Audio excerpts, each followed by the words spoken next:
किल्लेदाराचाच flat आहे हा. या. इतके दिवस काय होतं ते आता गेलं तेल लावत. आता यापुढे परशुराम किल्लेदार एकुलता एक वारस दमदमीच ठरवणार. तिकडे आपल्या घरात जे काही चाललंय ना ते तुम्ही तिकडे आल्याशिवाय नाही थांबणार. शेवटचा पर्याय म्हणून मी डॉक्टर वाडेकरना दिल्लीहून बोलावलंय. आम्हाला वेगळं व्हायचंय. जसंही त्याने खोपडीमध्ये सगळा प्लॅन तयार आहे. फक्त तू हो की नाही एवढंच सांग. तू तुम्हाला विक्रमादित्य दिला नाही ना, पण देणार तो आता. कोण देणार? जानकी देणार.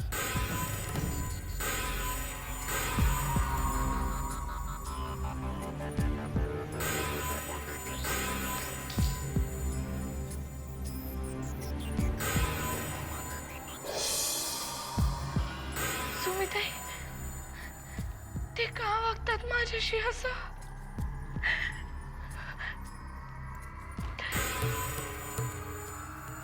आपलं कुंकू शाबूत राहावं म्हणून देवाकडे भिका मागायच्या, पण हे असलं कुंकू जे दुसऱ्यांच्या जीवावर उठलंय. माझ्या कपाळाचं कुंकू पुसलं गेलं ना तरी चालेल, पण जानकीला काहीही होऊ देणार नाही मी.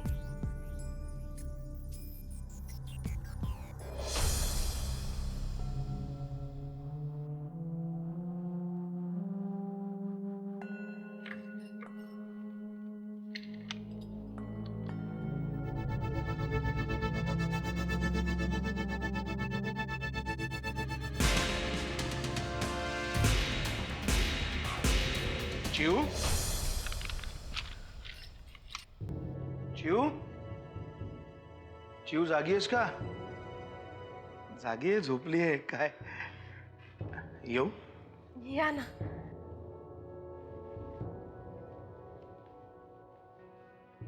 अरे वाह, क्या बात है. काय गोड आहे ग. हसते बघ कशी. I am very very sorry baby. मी आतापर्यंत तुला भेटायलाच नाही आलो. तिला प्रश्न पडेल ना, हा काका कोण, कुठला, अजून दिसला कसा नाही. पण हा काका ना एक खूप कडू कडू औषध पित होता. पण आता तुला भेटलोय की नाही, आता नाही पिणार. आता नाही पिणार. शोना, ए चल, मी तुला माझ्या खोलीत घेऊन जातो. हा, तिकडे आपण खूप मज्जा करूया. घेऊन जाऊ का? म्हणजे तुझी हरकत नसेल तर. अगं अहिल्या पण नाहीये, त्यामुळे तसे हिच्यावर काही वाईट संस्कारही नाही होणार. घेऊन जाऊ ना? जा. चला चला चला सोनू, चला. या या या. अगं ये ग. हे मनाचे श्लोक ऐकायचे, पण हसायचं नाही बरं का. हा, आपण काय काय शिकायचं? नेहमी खरं बोलायचं, खोटं बोलायचं नाही. हा, दुष्टांना साथ द्यायची नाही, दुष्टांचा नायनाट करायचा, हो की नाही? चला चला चला.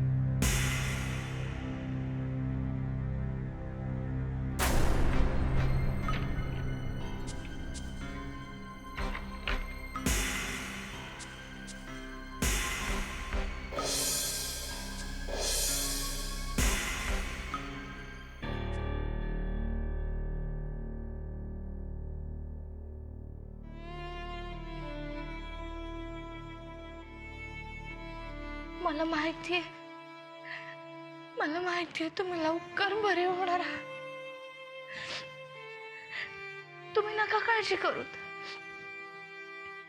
दिल्लीहून ना मोठे डॉक्टर येत आहेत. ते आल्यावर तुम्ही सांगाल ना की मी खरं तर बराच होतो, पण जानकीला त्रास द्यायचा म्हणून नाटक करत होतो. म्हणून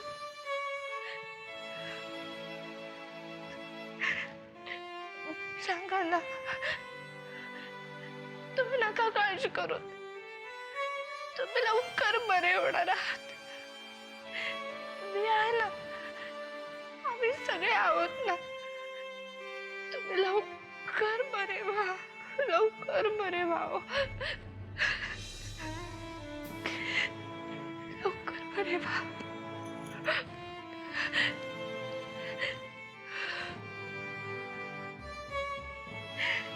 काही होणार नाही तुम्हाला. काही होणार नाही तुम्हाला.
I am sorry.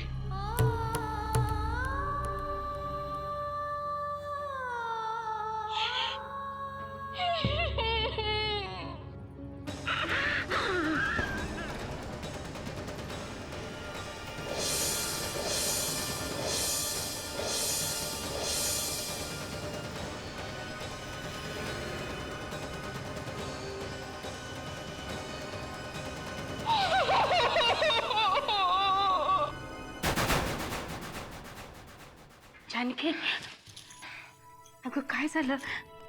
अशी घाबरलीस कशा पायी?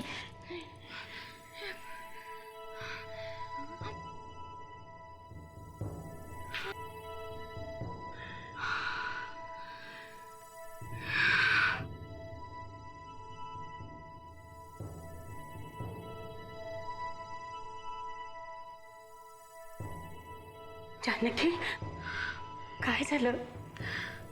सपान पडलं का? काय नाही. तू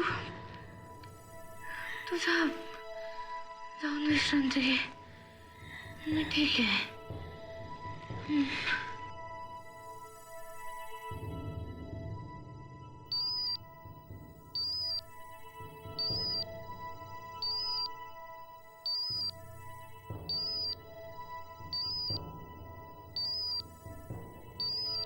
जानकी, हे बघ वाजतंय. कोणाचा फोन असेल एवढ्या रातच्याला? घरातून आलाय. हॅलो. हॅलो जानकी, अमृता बोलते. हा अमृता, काय झालं? सगळं ठीक आहे ना? सगळं ठीक आहे, पण तू आत्ता इथे येऊ शकतेस? काय झालंय काय? आत्याबाई ठीक आहेत ना? काही हे बघ, सगळं फोनवर सांगायला नको लावूस ग. खूप कॉम्प्लिकेटेड आहे. पण सगळे ठीक आहेत, कोणाला काही झालेलं नाही आहे. पण तरीही तू येऊ शकतेस? बर, तू काळजी करू नको. मी आलेच घरी. हा, येते.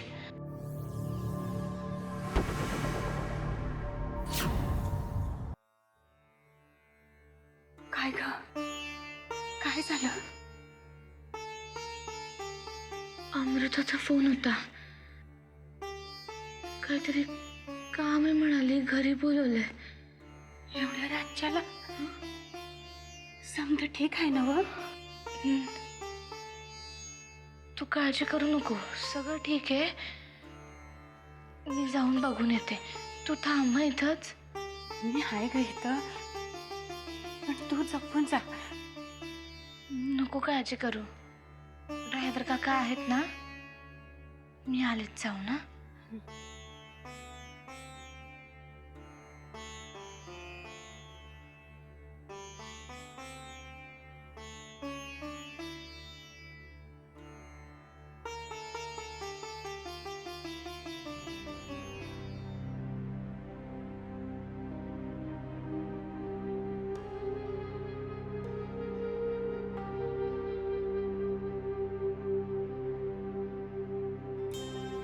काय ग, एवढ्या घाईघाईत का बोलवून घेतलं? सुमिता याशी का बसलीये? काय झालंय? जानकी, आता थोड्या वेळापूर्वी मी सुमित्रा काकूच्या खोलीसमोरून जात होते, तर मी पाहिलं की परशु काका नेहमीप्रमाणे टाईट होऊन पडला होता. आणि सुमित्रा काकू काय? तिचं काय? ती गन परशु काकावर रोखून उभी होती.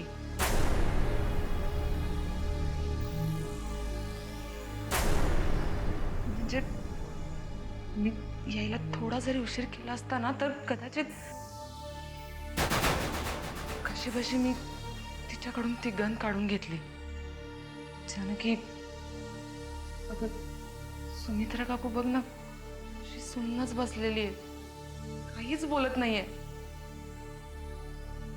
कदाचित तुझ्याशी तरी. घरात आणखीन कुणाला माहिती आहे? नाही.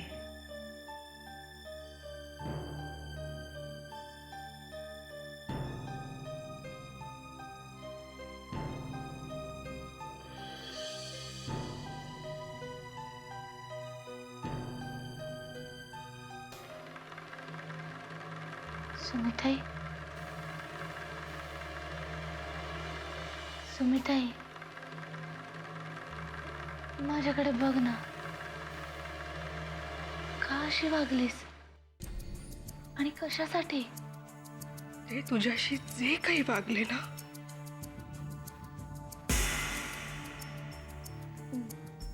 अमृता, सुमिताईसाठी कॉफी करून आणते.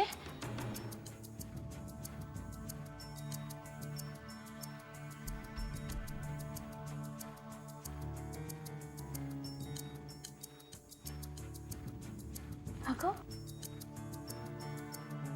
परशुराम दादा कसेही वागले म्हणून त्यांचा काही जीव घ्यायचा का? एक गोळी त्यांना घातल्यावर दुसरी गोळी स्वतःला घालणार होते मी. आणि मग जीवचं काय? तिने आयुष्यभर हाच बट्टा घेऊन वावरायचं, मोठं व्हायचं. तिला काय म्हणणार? तर तुझ्या आईने बाबांचा खून केला आणि नंतर स्वतःला गोळी घालून घेतली. स्वतःच्याच मुलीला अनाथ करायला निघाली होतीस तू. कशासाठी? मग मी काय करू सांग ना. आतापर्यंत त्यांनी मला वाटेल तशी वागणूक दिली, जीवला लाथाडलं, आणि आता तर ते या घराच्या मुळावरच उठलेत. नवरा म्हणून मी त्यांच्यावर खूप प्रेम केलं ग, पण त्या प्रेमाची त्यांनी कधी कदरच केली नाही. जीव ही त्यांची मुलगी नाहीच असं म्हणताना एका वेश्येच्या दर्जाला नेऊन बसवलं त्यांनी, आणि जरा सुद्धा विचार केला नाही या गोष्टीचा. आणि आता तर ते तुझ्या अब्रूवरच. शी, नाही जानकी, माझ्या कुंकवाची किंमत तुझ्या अब्रूपेक्षा जास्त नाही. माझ्या अब्रूला कोणीही हात घालू शकणार नाही सुमिते, कारण माझ्या कुंकवाचा धनी मालक अजून शाबूत आहे. आणि नरसिंहराव किल्लेदार हे काही साधे सुधे माणूस नाही आहेत. आणि परशुभाऊजींची पाप त्यांच्यापाशी. त्यांच्यासाठी तू एखाद्या माणसाच्या हत्येचं पाप माथी घ्यावं एवढे मोठे नाही आहेत ते. आणि यापुढे कधी असला वेडा विचार मनात आला ना, शिवचा चेहरा डोळ्यासमोर आण, तिचा विचार कर. आता तुला तिच्यासाठी जगायचंय सुमिताई, कारण तूच तिची आई आहेस आणि बाबा सुद्धा.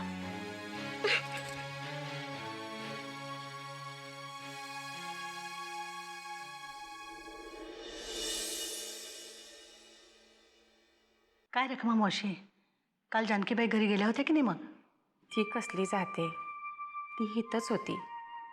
पण रात्री उशिरा अमृतताईंचा फोन आला तेव्हा ताबडतोब निघून गेली. का बरं, काय झालं? आत्याबाईला बरं आहे ना? त्यांना बरं आहे हो, पण काहीतरी महत्त्वाचं काम असणार, नाहीतर जावई बापूंना सोडून ती गेलीच नसती. हे बरं झालं, काल निदान त्यांनी एक ग्लासभर ज्यूस तरी घेतला. नशीब म्हणायचं, तुमचं तरी ऐकलं. अश्वी मॅडम, त्या मॅट्रींनी नवीन मुलीला पाठवलंय, भेटायला पाठवू का तुम्हाला? नको, मीच येते.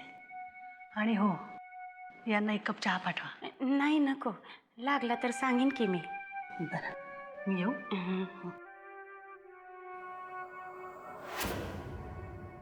अच्छा, तू आली आहेस का आया म्हणून?